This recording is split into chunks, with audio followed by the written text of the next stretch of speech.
Ehe Allah savorna. Qora kubi lozri, Allah ni ögek özri, ahiretulqa huzri, ehe Allah savorna. Kur'an ni hükmeka, peygamber ni yaqqika, suvab si eğuçka, ehe Allah savorna. Misacer asimehe, sabır dinakimehe, harciki zikre ehe, ehe Allah savorna. Huvini nimet bişiz, kadini kısmet bişiz, şükür har işiz, ehe Allah savorna. Har kar helene Allah, düzün eyhizi vallah. Uha elhamdülillah, ehe Allah savorna.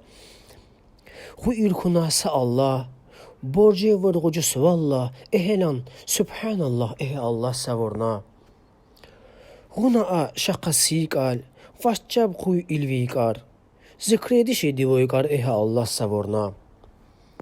He elan, hatta zikir, muhicen, canı fikir. Ha o Allah'ı şükür, ehe Allah savorna. Yike ehe salavat, he elansa şahadat. Man vas ike saadat, ehe Allah savorna.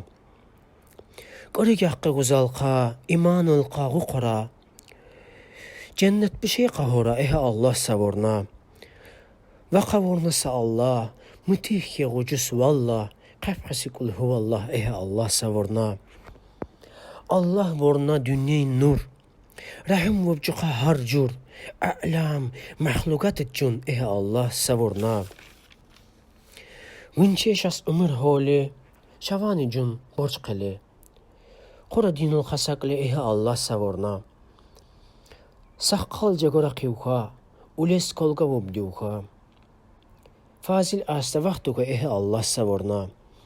İnı naşid balay fazil sıvagılgan çinevub.